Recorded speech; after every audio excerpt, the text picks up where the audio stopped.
Hello there. So my absolutely the most viewed video on my own channel is about Zorin OS 17.3, and I'm not really sure why is it 17.3 that turned out so popular, except that I really put a lot of effort into making a really good review. So I thank you in this way for viewing that one. And this is going to be a little bit of a sneak preview into Zorin OS 18. And I have downloaded the beta version right now. I haven't tested it yet. I'm going to do this in front of you in this very video. I think, I believe that most of what 18 can do also applies back from the version 17.3. So feel free to watch. I don't know where the link is going to be, but feel free to watch my previous video to see what is Zorin all about. And in this sneak preview, we are going to try to get first impressions of the version 18. So the first thing that I have noticed, because I have already installed it, is that it now supports ZFS. And yes, it is taking this from Ubuntu downstream, upstream, whatever you want to call it. But you are asking about Zorin OS here, yeah, not about Ubuntu. So it's kind of cool to see ZFS zettabyte file system spreading around the Linux distributions, because I really think this is an awesome file system. Don't get me wrong, ext4 it has been around for ages and it's rock solid. The tools that come with ext4 are absolutely phenomenal. But their file system is kind of trying to take over, but it's not just there yet.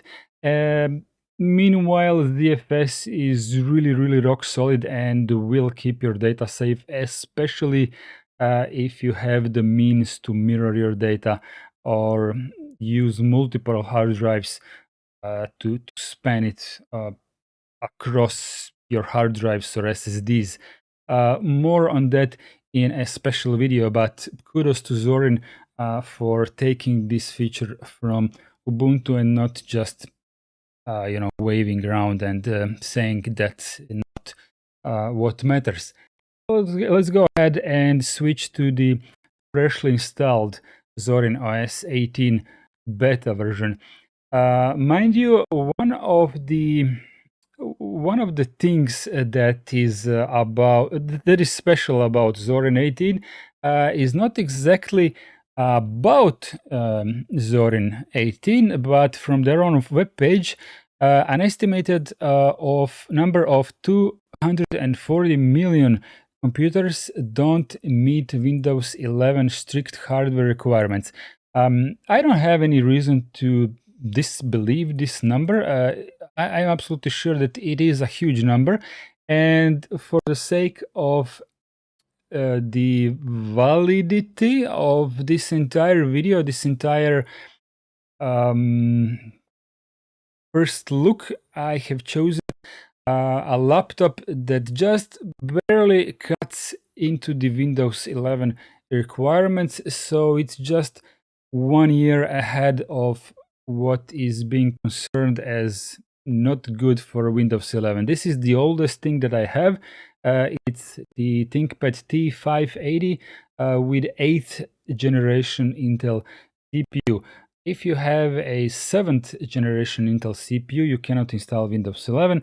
And for the sake of validity of this video, I wanted to give you an idea how Zorin runs on older computers. As I said, this one is 1 year newer than what the draw line between Windows 10 and Windows 11 is in terms of hardware requirements, but I think it's going to serve a lot better than showing you Zorin OS 18 within the virtual machine, what most people tend to do these days.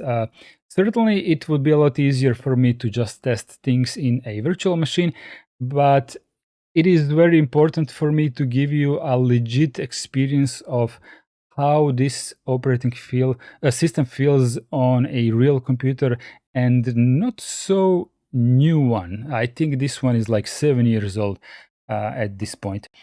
You can check online for the Lenovo ThinkPad T580.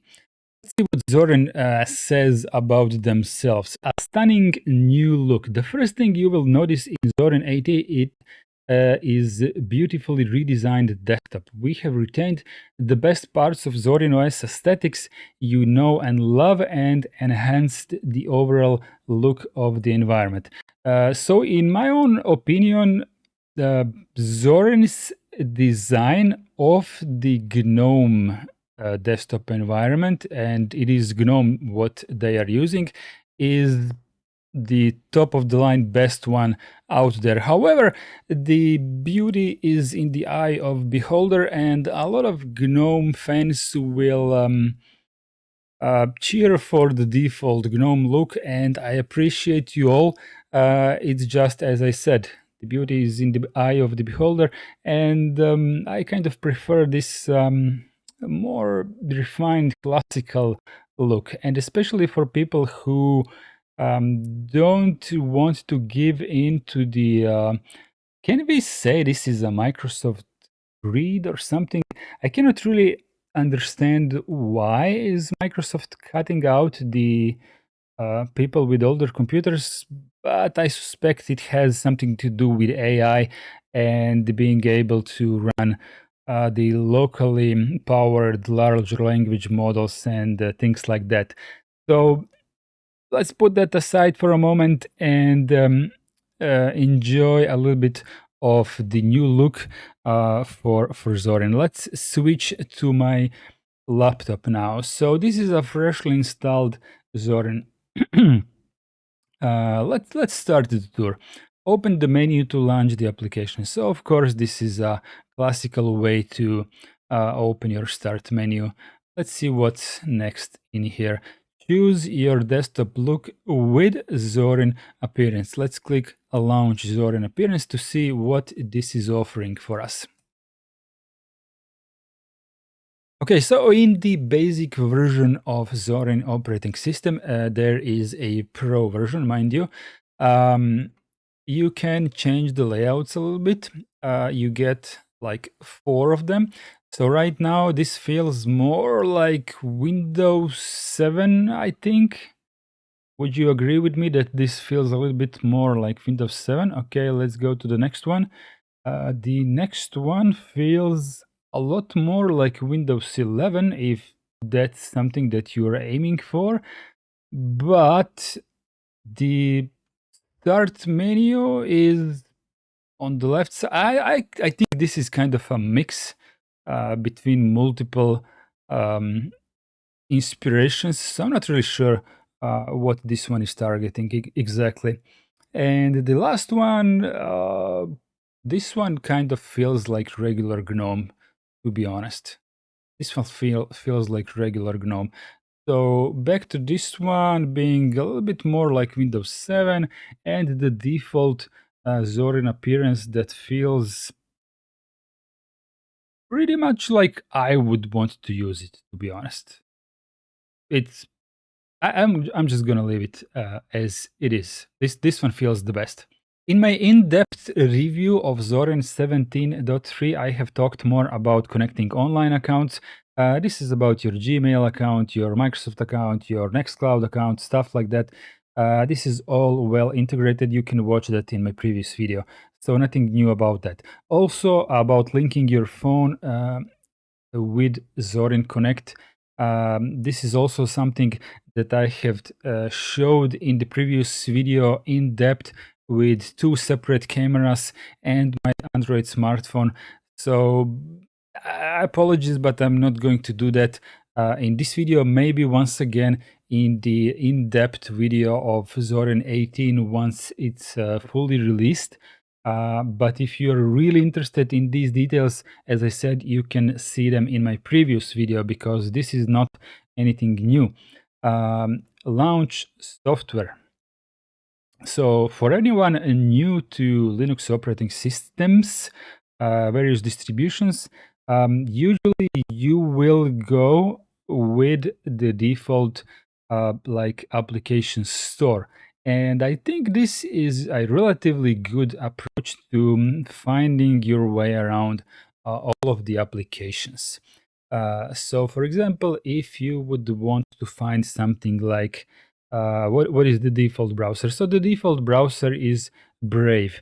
Brave is a privacy-focused browser that some people have different opinions on, but generally it is a really good browser based on Chromium project with phenomenal ad blocking capabilities, even on the website where you're watching this video. So for example, if you don't like that one, you will go into the software and type Firefox or anything similar to that.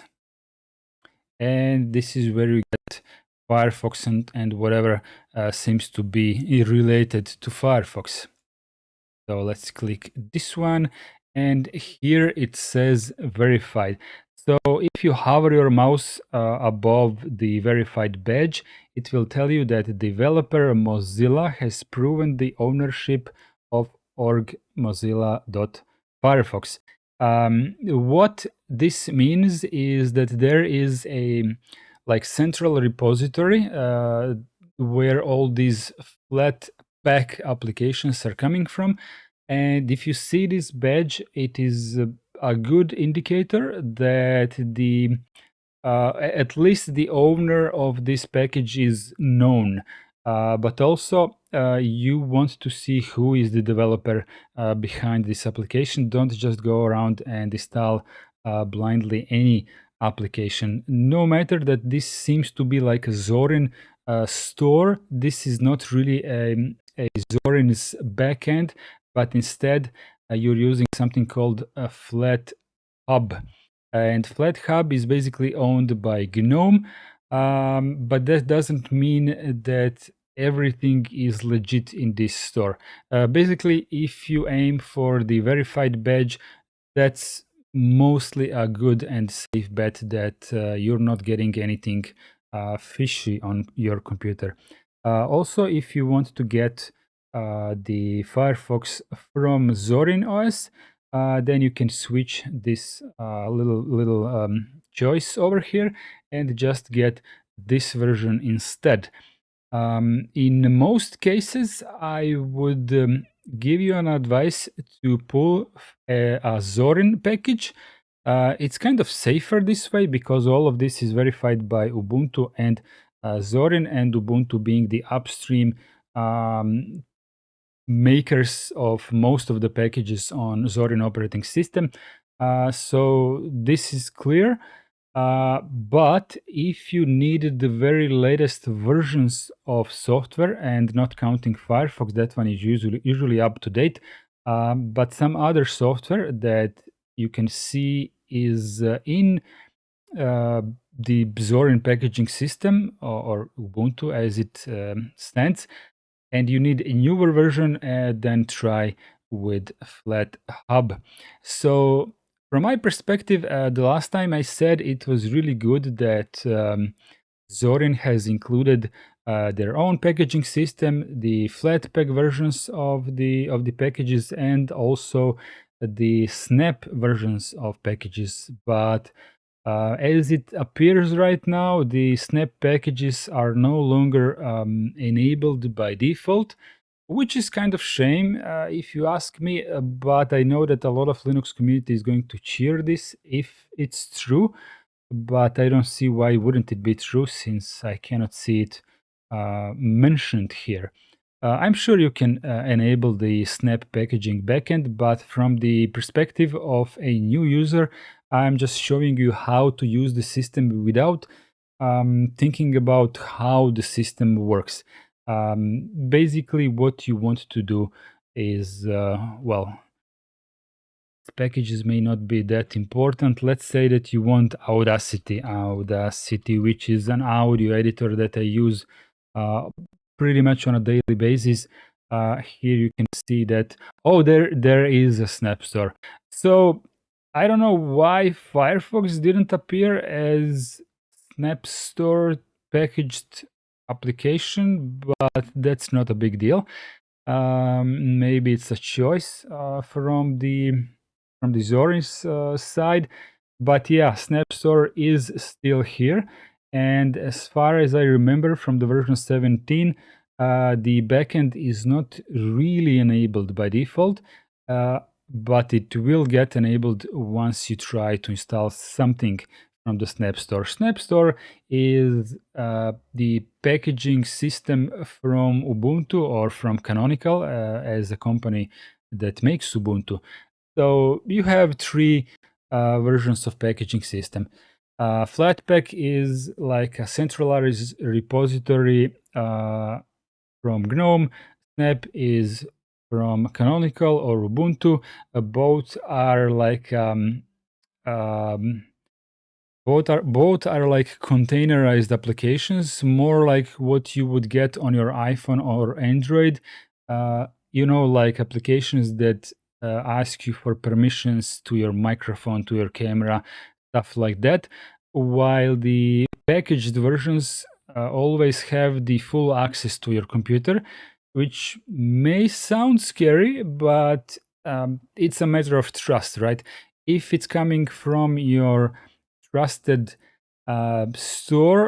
trusted repository of packages such as Zorin operating system, uh, then you can trust it to be legit and not filled with malware.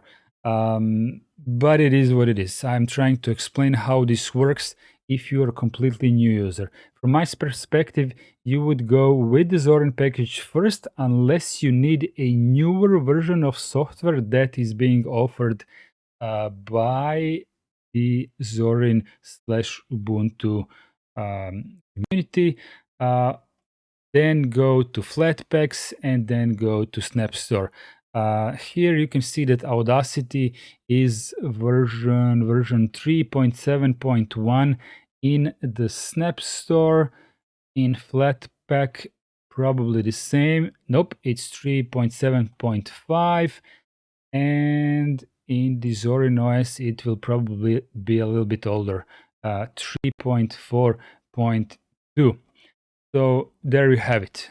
Choose whatever fits best for you and don't worry too much about default repositories. I have been talking about the store quite a lot, but I think, as I said, if you are a new user, I think it's really good to clear up how to install applications on on a distribution which is as easy as Zorin OS is.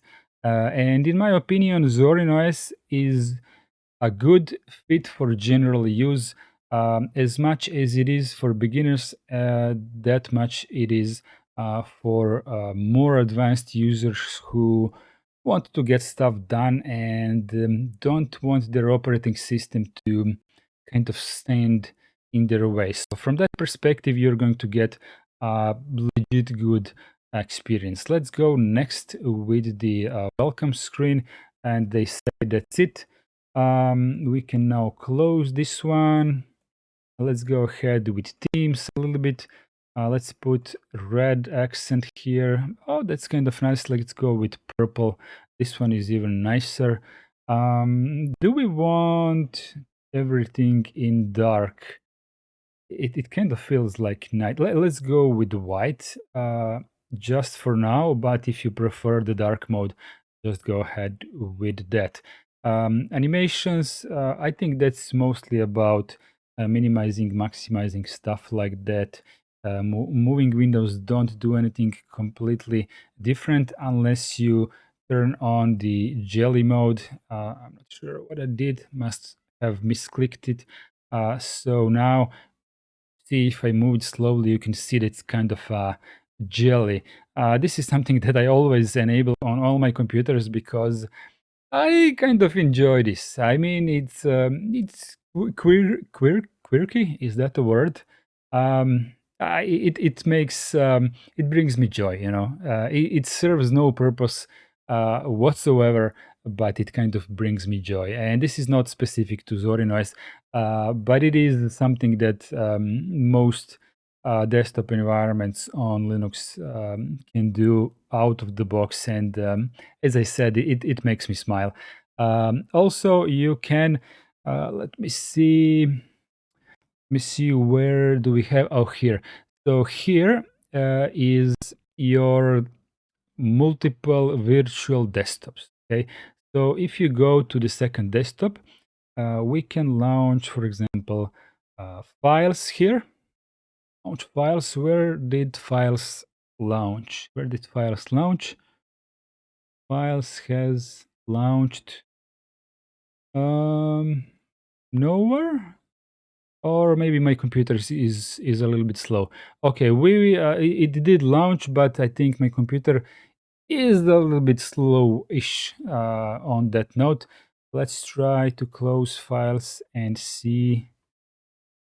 I'm not really sure what is going on right now, but let's try to get to the bottom of this terminal. I wanted to see what the CPU, usage is, but for some reason my computer feels like it's struggling. Yep, this application definitely is stuck. No, it's not stuck. There may be a bug in this beta version with multiple desktops, and I am going to report this to Zorin development team if it's something that they can fix. But it kind of feels that when I launch an application, it doesn't show up in the desktop which I am using, and when I switch to the next desktop and go back, then it's here. So it's not slow. It's not slow at all, but it could be classified as some kind of a bug. Okay, so we don't really need a terminal anymore. Let's close that one. Yeah, we have some kind of a bug here. Let's go ahead and close all of this. Yeah, the applications definitely are closed. I can see that from the indication of the virtual desktops, but they kind of stayed on the screen. As I said, it is a beta version, and I would never recommend anyone to install beta, and that's why you have me to beta test things for you so that you don't have to do that. Desktop Cube is something that will make your, switching desktops a little bit like Cube. If that's something what you prefer, it is what it is.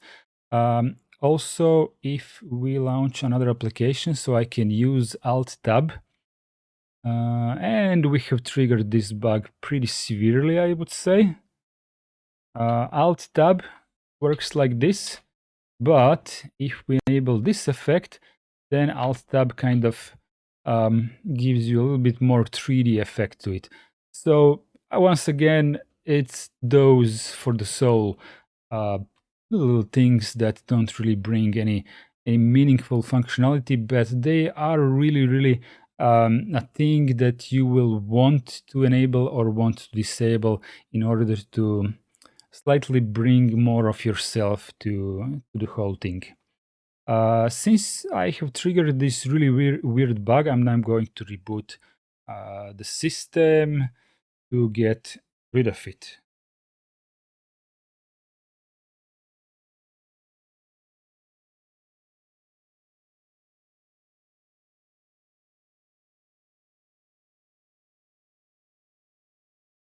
Okay, ladies and gentlemen, we are now back, and let's go ahead and try to run files. And we have no problem launching files. We have feedback here. What does the feedback button do? There we go, my password. send feedback to the Zorin operating system. Report an issue. Yeah, I'm going to do this a little bit later. Good. Let's go ahead and go back to my computer here. So, what Zorin is also saying about the new version. You'll also notice many design tweaks and improvements within the apps you use every day, like the file subs features an updated sidebar and reorganized controls for enhanced ease of use. The settings application includes redesigned preference panels throughout, which have also been arranged to be simpler to navigate. The calendar app adds a new sidebar with a concise month and events view. A new camera app replaces Cheese, which is the previous version of camera application in GNOME, introducing a cleaner interface for taking photos and videos while making it easier to switch between your device's cameras. The Evolution Mail app features a new modernized interface that seamlessly integrates with the rest of the system. Okay, now I am really curious about this particular feature because Evolution is something that I both use at home and at work, and this application never really uh, fits in any desktop environment. It's kind of made in GTK toolkit, but doesn't quite fit the rest of the GNOME um, Advaita style and even less with KDE. Let's go here and see what it looks like on Zorin. So Evolution, let's try to run that application and see what it feels like. Okay, let's just cancel this. I don't really want to make an account right now, but I am going to stretch it a little bit to see it better. So most of this feels like regular Evolution, but it does give a feeling that someone has been painting around. Um, okay, it's taking the purple accent from Zorin's theme, so that's kind of nice. Also, the icons appear to be default-ish. Uh, Evolution 1 without color, I think, but I'm not entirely sure. Overall, it really does fit the rest of the layout quite well, I would say. I would say that the Zorin team is not lying. Something has been done here, but I just can't point my finger entirely on what it is. I'm just gonna say that the evolution doesn't quite feel like it fits my desktop environment, which I usually use, but here it kind of does fit in pretty well. So whoever is to blame for this, whether is it Zorin team or GNOME team that develops Evolution, kudos to both of them for making this a thing. At Zorin, we recognize the impact that a well-designed environment can have to inspire you to do better work and think in new ways. That's why we've obsessed over the details to deliver you the most beautiful and functional operating system ever. Advanced window tiling made simple. Multitasking just got a whole lot better. Zorin 18 introduces a powerful new default window tiling manager that helps you work more efficiently while being simple to use. Simply drag a window to the top of the screen and a pop-up will appear where you can drop it on one of the preferred layouts. To be honest, GNOME doesn't do this. GNOME doesn't do this, so let's see what is it exactly that Zorin people have done here.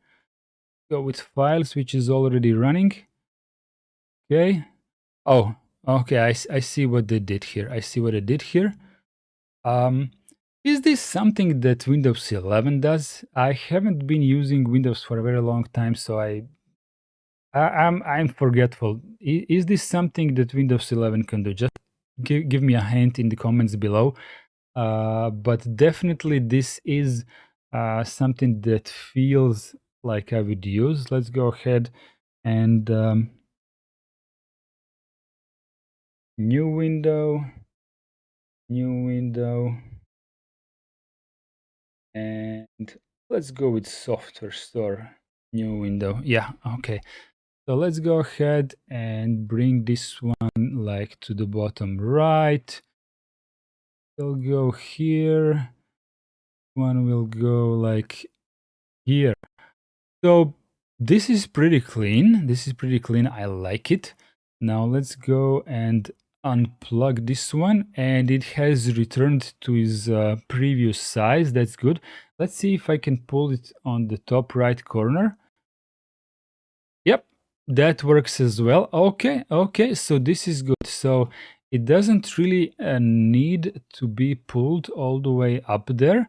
Let's go ahead and minimize some of these. Okay, let's go and pull it to the top left, and this one will go here. What else did we have? So this one takes less of the space.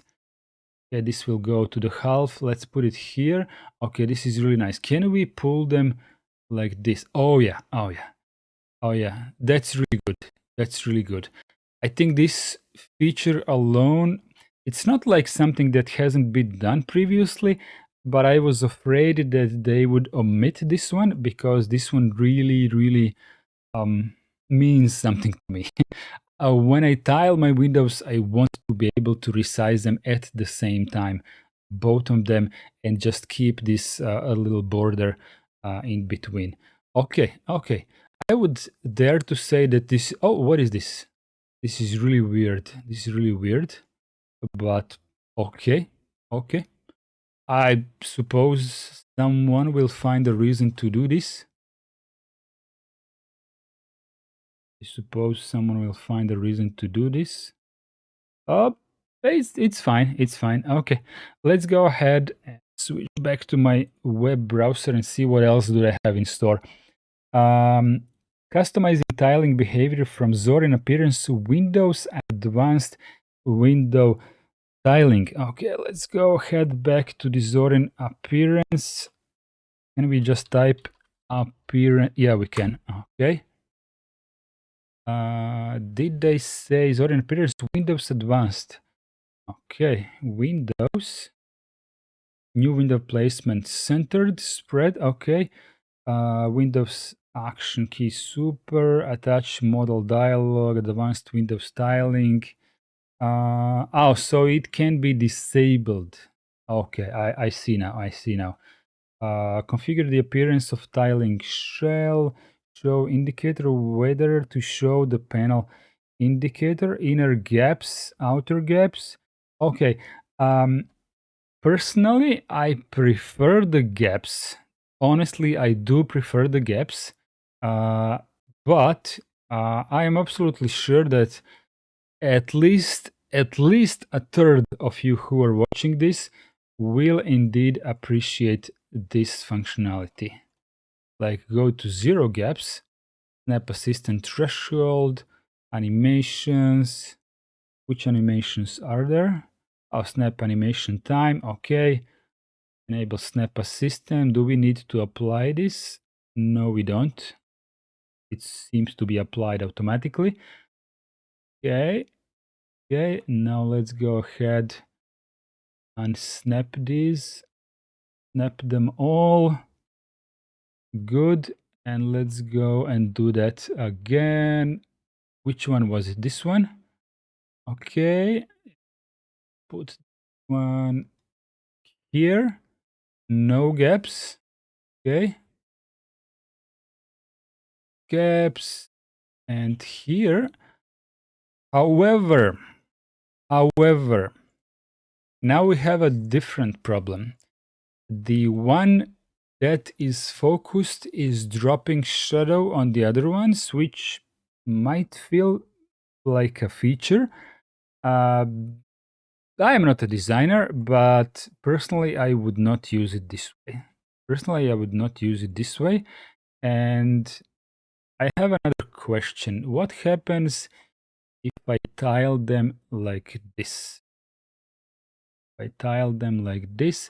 Yeah, so the rounded corners, I'm using KD, and KD behaves exactly like this.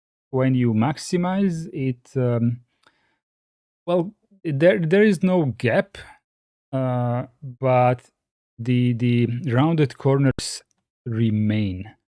Can we make the maximized stuff to drop rounded corners? Can we do that? Whether to show the panel indicate. Ah, okay, so that one is showing me what? How are we edit layouts? Oh, nice. Edit layout. Can we do this?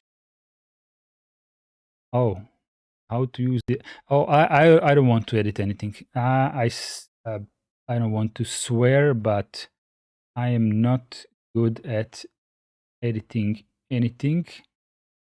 But I think you're getting an idea about what functionality we are getting here. Okay, okay, someone might want to do this. What do I need to do now? Let's press enter. No. How do we exit this? Escape.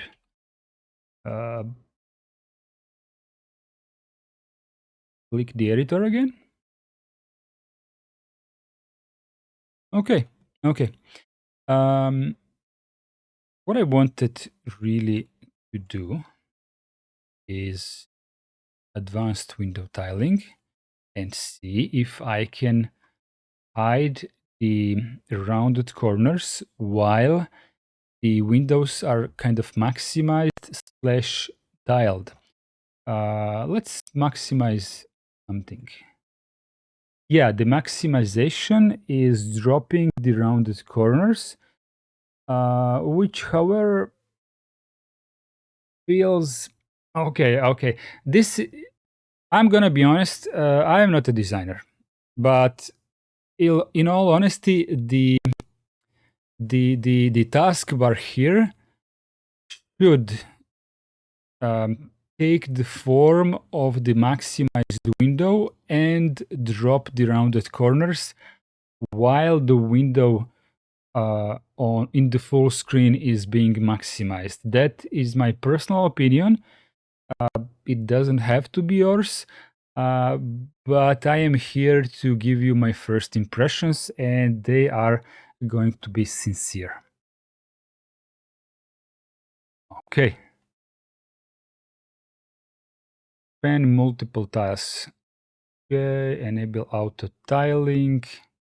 Automatically tile new windows to the best tile. Let's see how this works. Close windows here. Close some windows here. Close this one as well and start a new files. Okay, it has tiled on the right. Let's launch feedback. That launches the browser. Okay.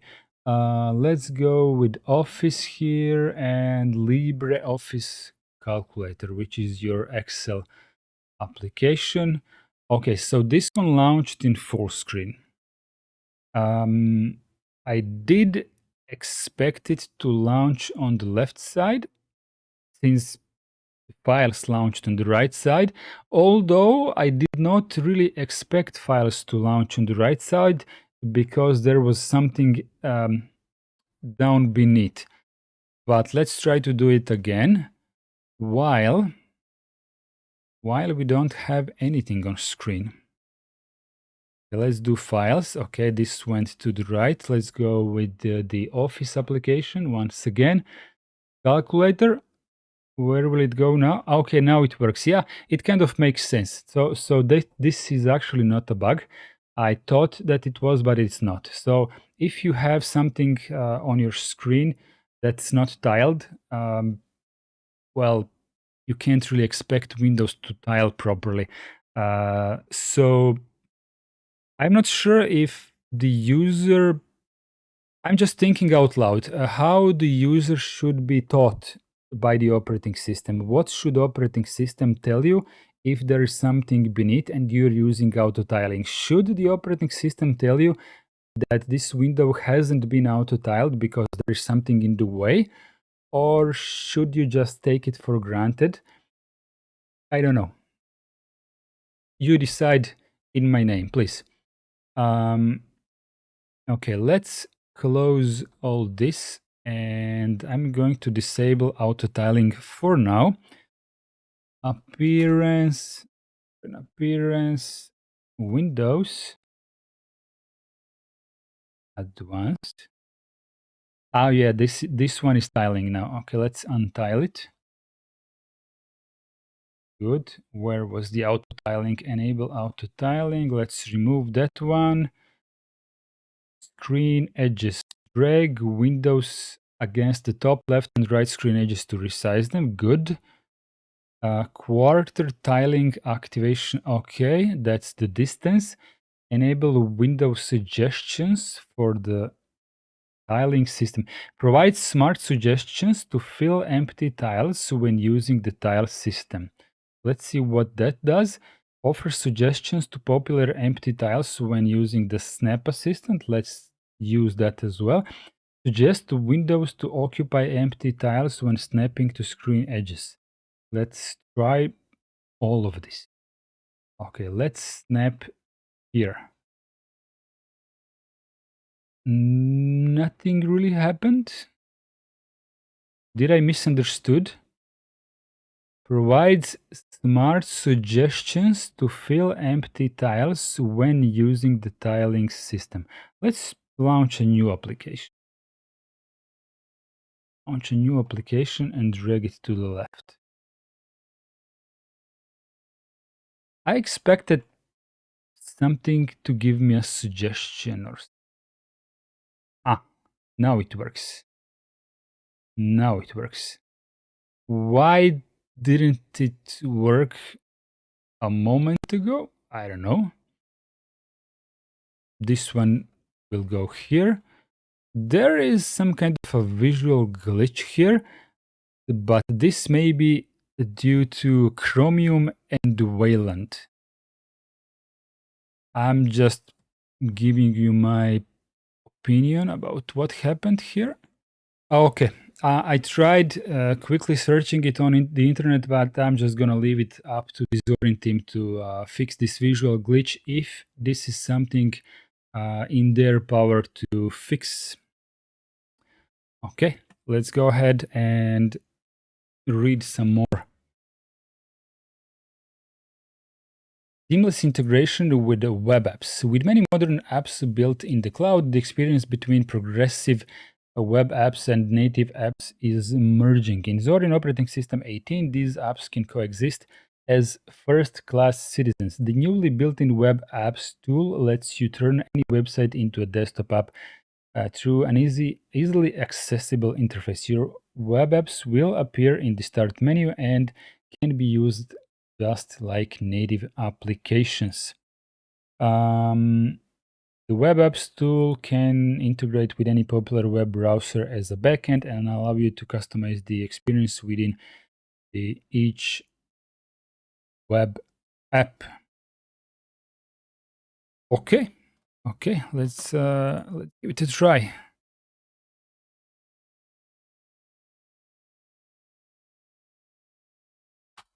Web apps.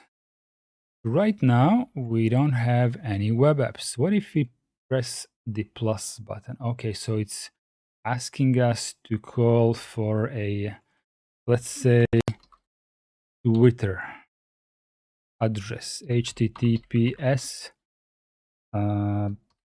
x.com. What does this button do? Find icons online. Okay, let's I don't know, let's use the big one. Category web, internet, web, I suppose. Browser, Brave browser, that's the only one installed at this point. isolated profile.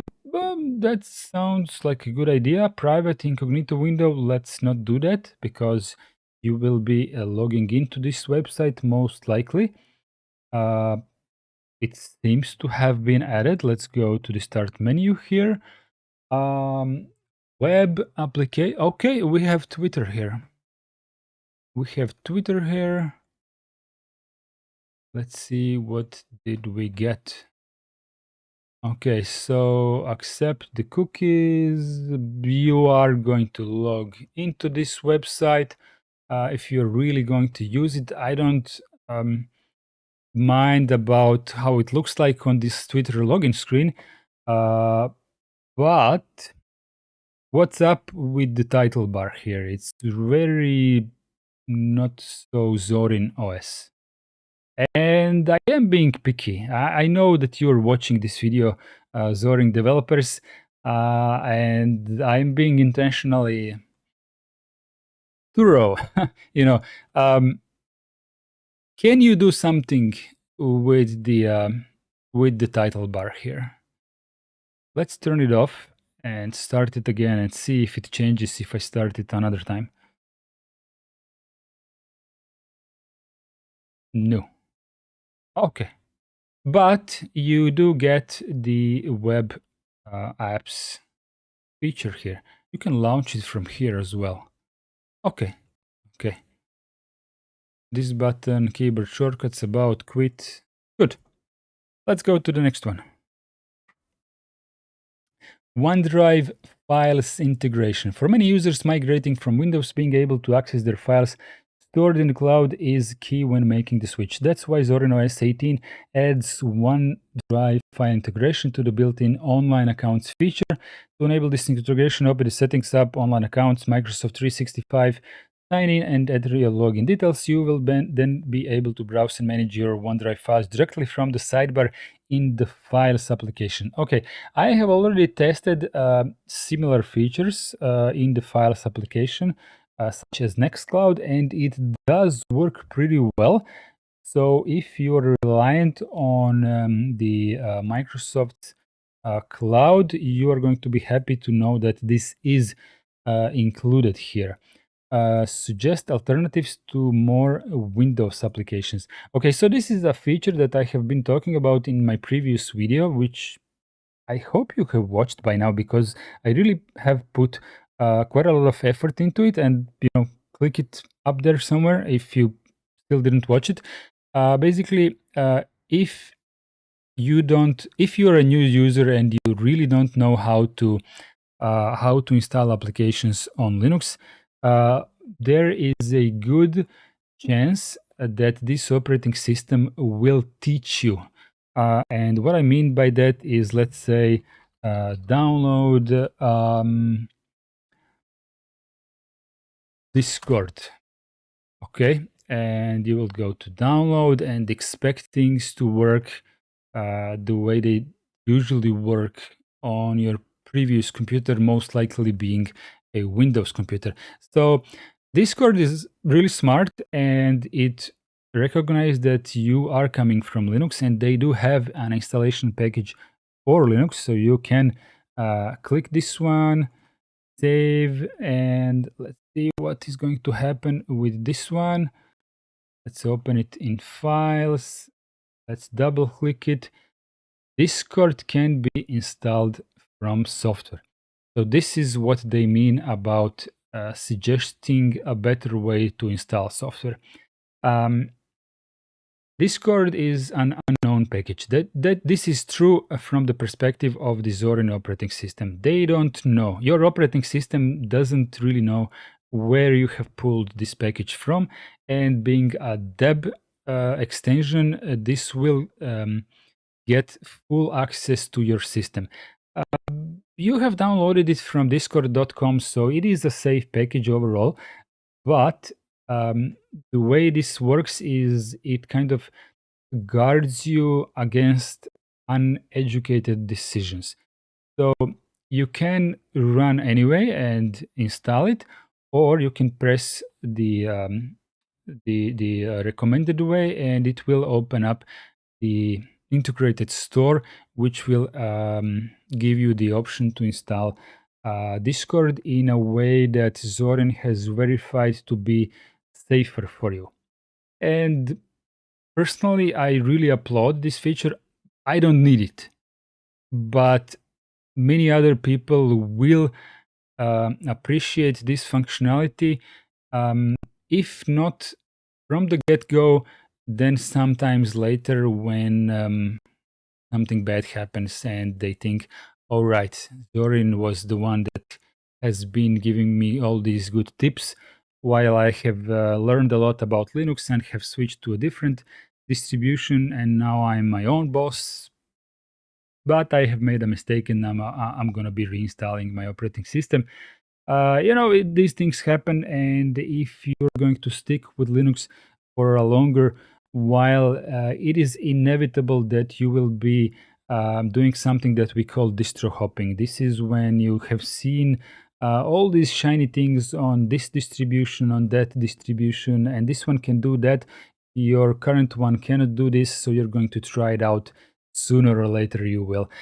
Maybe you will stick around with the one that you really like for a longer time. But it is kind of in our Linux users' blood that we tend to write the next one. I am currently in the phase when I'm only using Debian, and I'm really trying to stick with it this time. But if you are new, welcome to our world. Welcome to our world. So this is going to also one other thing. If you ignore the advice from Zorin and just go ahead and run anyway, what is going to happen is that you are going to install Discord, and in 2 weeks' time, there will be a new version of Discord, and your Discord application will not launch. It will not launch. It will nag you that you must download a new version. So then you will go to the discord.com website again. You will going to download it manually again, install it, and then it will work. In a couple of weeks' time, once again, it will stop working, and it happens with Discord all the time. You're going to manually have to download it all the time. With the Flatpak version, it gets updated for you fully automated. It's just the best way to use Discord. Now let me show you something else. What can I install? Are you a developer? Let's download what's it called? The Microsoft tool for code, Visual Studio Code.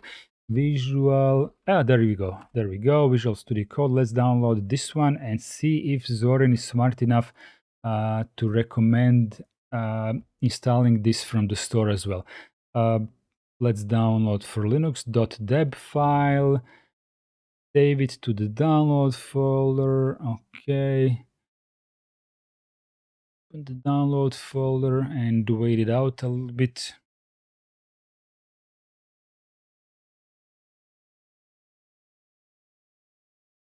There we go. Visual Studio Code, double click. Visual Studio Code can be installed from software. Okay, that's what I'm talking. Okay, let's cancel this. Let's find some application that has a website that is a little bit stupid. OBS Studio.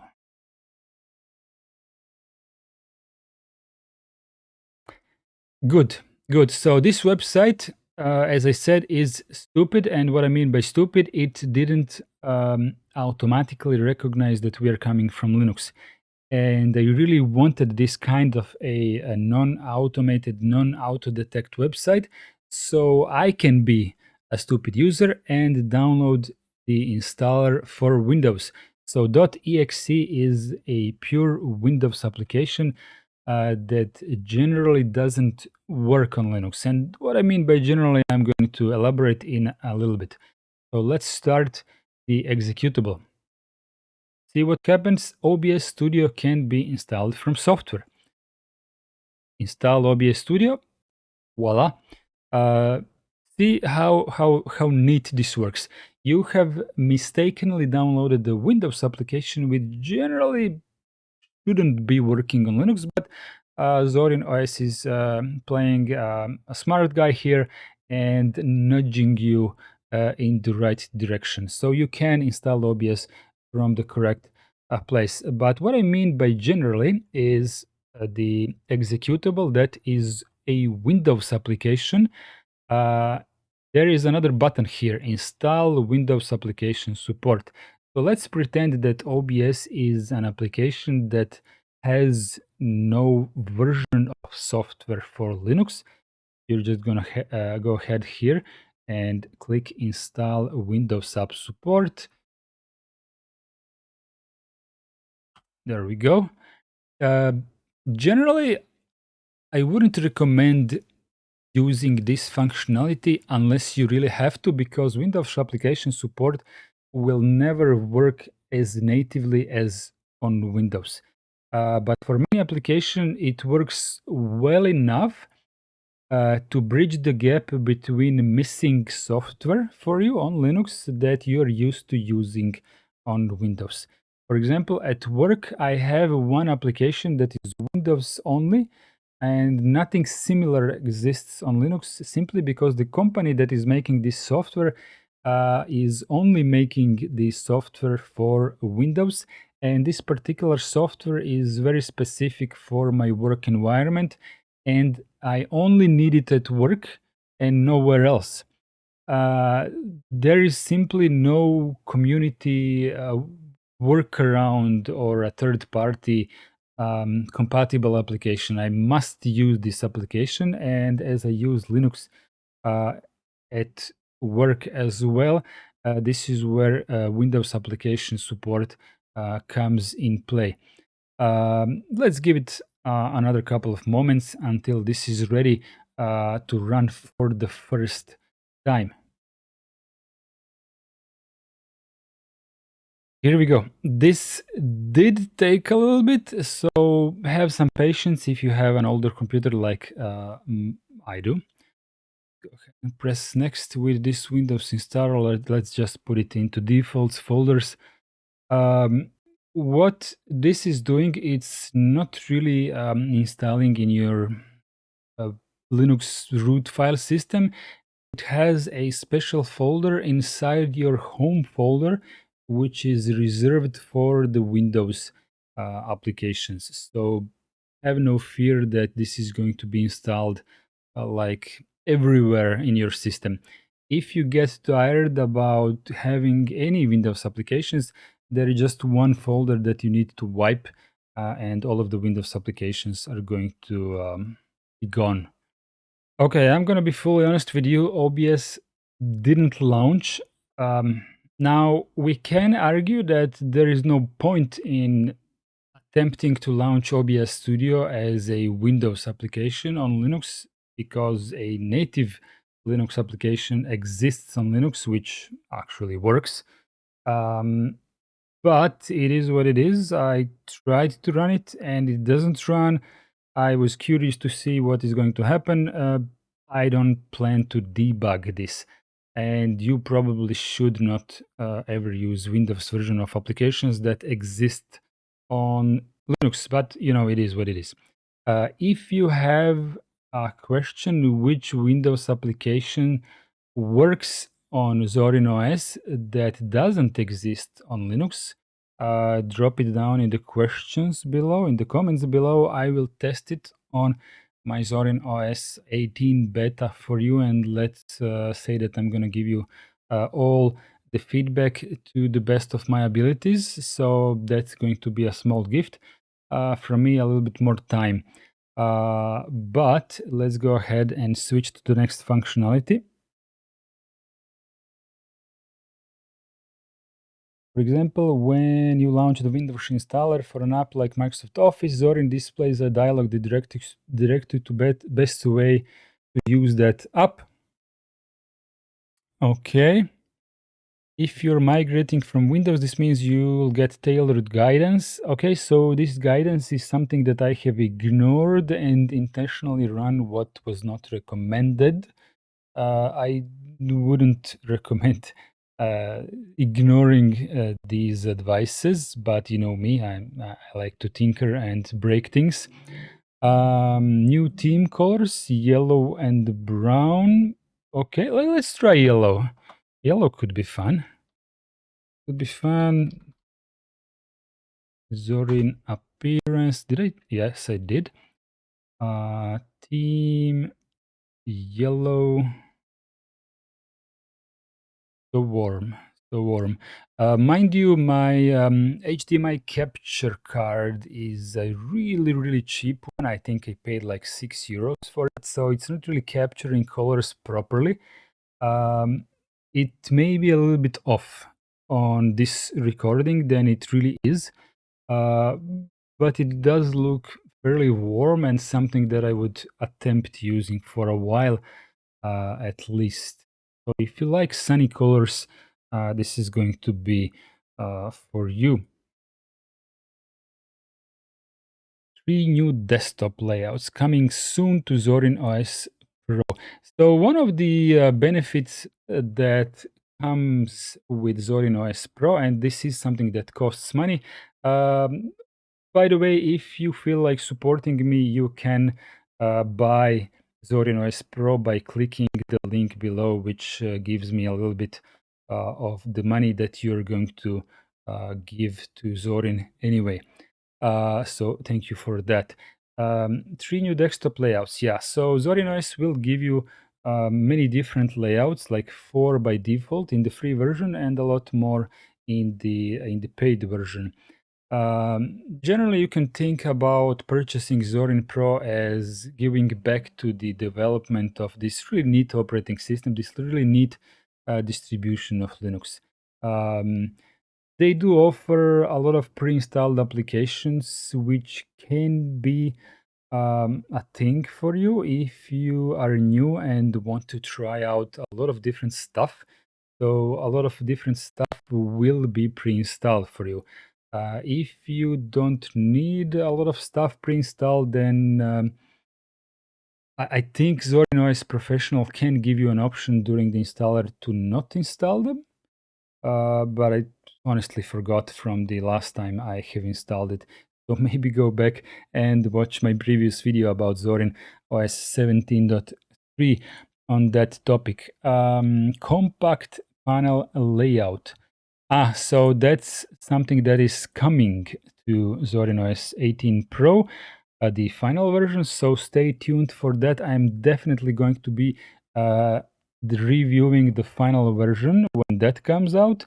Linux Mint like layout, good. Elementary OS like layout, good as well. We've designed Zorin with your comfort and ease of use of mind. These new layouts make it even easier to make the desktop feel just the way you like.